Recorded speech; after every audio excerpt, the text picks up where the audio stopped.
Yo, it's your boy Crypto Blood. Good morning, ladies and gentlemen. It is September 9/11, or I should just say September 11th, marking 16 years of 9/11 since the event of 9/11, the terrorist attack, if you want to call it.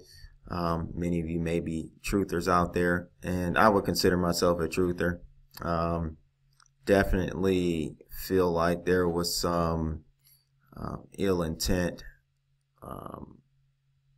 some backdoor deals going on as regards to 9/11, and I think it was a chess move for the U.S. government.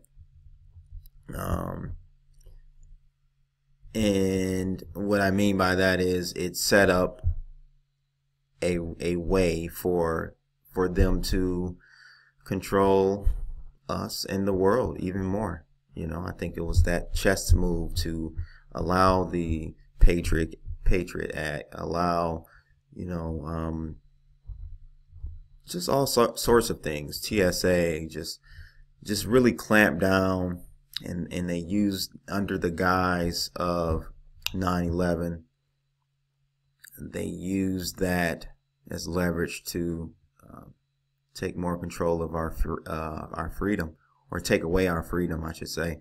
I'll never forget, I was in high school when 9/11 occurred, and what I will never forget is how beautiful that day was, and how tranquil that day was. It was a very calm day, no clouds in the sky as far as where I was, and it just, to me, it's a tragedy.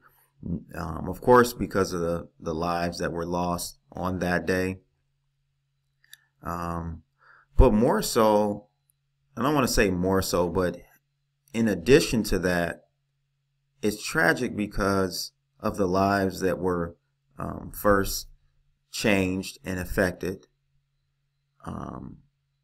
in regards to our freedom, but also the lives that were lost in the wars that followed 9/11. Many soldiers lost their lives as a result of the actions from 9/11, and I just want to send my thoughts out to any of you that were directly affected by 9/11. So that's my 2 Satoshis on 9/11, and again, thoughts definitely go out to all of you who were directly or indirectly affected by 9/11. The other thing I wanted to talk to you guys about today was an article that I saw from Zero Hedge titled, "Will Banks Be Amazon by Cryptocurrencies?" I think we all know the answer to that, but more importantly, not just the article, is the comments that I'm going to go through that are hilarious. I always find the comments at the bottom of articles to be more informative and more entertaining than sometimes the article is. So, how technology disrupts the payment system gives policymakers pause for thought. Few issues in central banking are more likely to provoke anxiety than the fear of losing control of one's money. So, as we've seen, and I spoke about this yesterday in a video I did yesterday evening, China has just recently supposedly banned Bitcoin. And I talked about this. This is a pump fake. I think this is a way for them to try to flush out weak hands in the market and buy the lows, buy the dips from them. But they issued out, and a few weeks ago, they actually started to ban ICOs. And so we'll see where this goes. I definitely don't think they have the ability.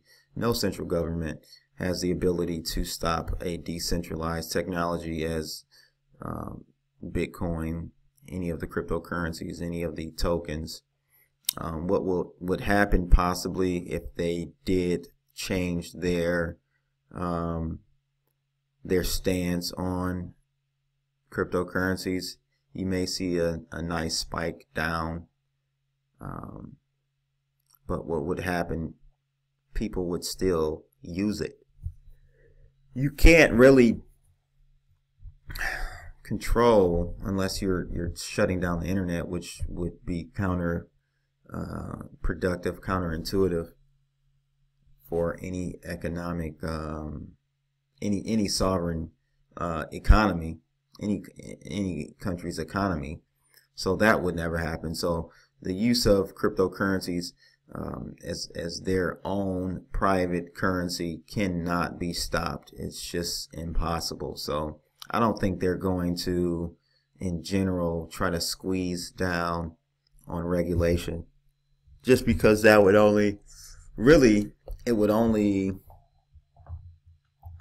make the value of that technology go up.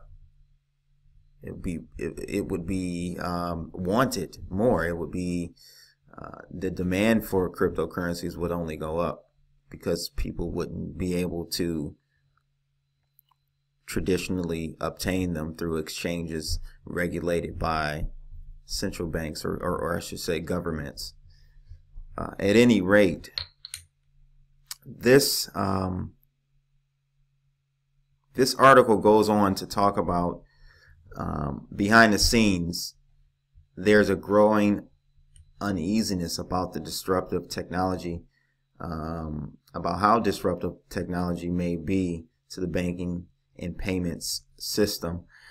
Over the summer, both the Basel Committee on Banking Supervision and the World Economic Forum put out lengthy papers on their concerns and the state of play. So far, the big winners from new technology have been clients. Fintech and innovators in banking appear to have been less disruptive than expected because they have largely failed to change the basis for competition in such a regulated industry.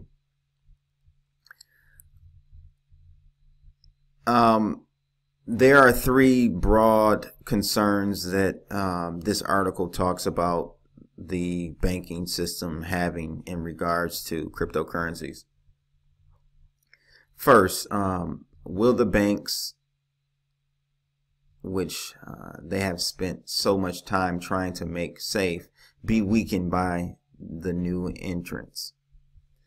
Simply put, will banks be Amazoned? Bankers used to think regulation would make financial services less appealing for new entrants. But now the penny is dropping that non-bank rivals can target more profitable areas and skim the cream, leaving regulated banks less profitable. Cryptocurrencies, in my opinion, will absolutely it will show the inefficiencies in the financial industry. There are so many layers of regulation that it's sucking the wealth from the people. And with cryptocurrencies, there's nearly zero friction. There is a little bit, and I think we will see even that dissipate in the future as we start to see decentralized exchanges. But yeah, we you know, I remember seeing an infographic about Bitcoin. This was created maybe about 3 or 4 years ago, and I think it may have been even posted on Zero Hedge. But essentially, the infographic showed 2 scenarios of sending, I think it was $10 million from one person to another, and it showed the traditional route going through the banking system, the remittance channels, And I think the fees ended up being somewhere around $7,000, $8,000, $9,000 to move. It was either $1 million or 10 million. I believe it was $1 million actually. In contrast, the infographic showed Bitcoin, and it ended up being like $6 at that point. So that just shows you how disruptive this technology is, and is a direct threat to the banking system for sure. So, and I don't think there's anything they can do about it either. Second, will banks become less important as more lending shifts beyond the regulatory parameter? Since 2009, swaths of business have moved from banks to asset managers. More than $600 billion has been raised to fund private debt, according to market data company Preqin. As a result, policymakers are spending more time analyzing the non-bank sector. The growing dependency of banks on large technology firms to run their infrastructure is also giving policymakers pause for thought about who is systematically important. The third concern that banks are having would central banks lose control of payments if privately issued Bitcoin currencies were to take off? Issuing currencies is a lucrative business, as central banks pocket the difference between the cost of issuing a coin or bank note and its face value. So true. It costs the same amount of money to create a $1 bill as it does a $100 bill. That's just fascinating to think. When I started to think, Mike Maloney really opened my eyes and made me start to think differently about economics and the banking system years back. And when you start to shift your thinking in that manner, looking at $1 being the value of that $1 actually being the same as that $100 bill, it really starts to show you what type of Ponzi scheme we're entangled within. And it's really unfortunate that this system is sucking so much wealth from the little wealth that the 99% have already. But I wanted to take a look at these comments, read a couple of these comments, and get your feedback on this this article. I think we probably would agree that they should be concerned about cryptocurrencies, but are they actually attempting to do something about it, or can they even do something about it? I would love to know your feedback on that, ladies and gentlemen. Also, give me your thoughts about 9/11. You know, it's every time I see like a clock that says 9/11, I always think about 9/11 as far as the terrorist attacks that happened on September 11th, 2001. So give me your thoughts on that, ladies and gentlemen, at the in the description or comment section of this video. So let's take a look at some of these comments on the Zero Hedge article. So this one guy, CSS 1971, says, it's not cryptocurrencies that should be worried about, it's crypto credit. Wow. Cryptocurrencies, this guy, BTF Democracy, says, cryptocurrencies is the medicine against global debt slavery. This guy, CSS 1971, responds to that one saying, nope, debt works fine on top of cryptocurrencies. What do you guys think about that? Do you see debt derivative based type products being fine on top of a cryptocurrency infrastructure. I know it's coming, and I talk about this all the time in my videos.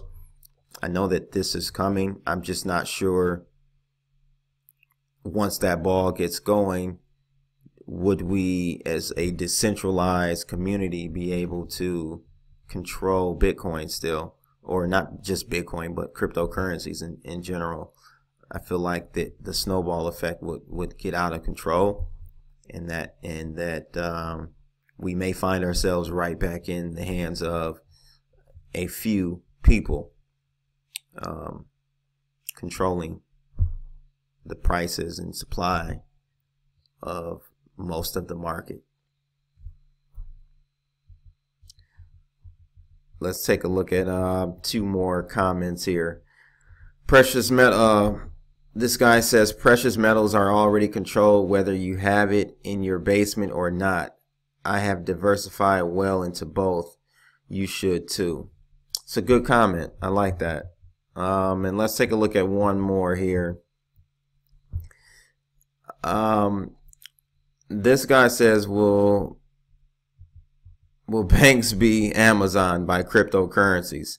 Fuck, I hope so. That's a great one to end on. It's your boy Crypto Blood. If you like this video, please hit the thumbs up, and definitely sub to my channel if you want to hear more about the information that I have to offer. If you do subscribe, click that bell, and that will ensure that you first, you're alerted for any uploads that I do, but secondly, it will make sure you are alerted for every upload that that Crypto Blood puts up on YouTube. Also follow me on Steemit, Instagram, and Twitter. And last but not least, you can check me out and almost 1,700 others out in the Webbot chat rooms. We now have 3: a cryptocurrency, a precious metals, and our general Webbot chat room. So come check us out. That's it for today, ladies and gentlemen. It's your boy Crypto Blood. I'm out. Holla.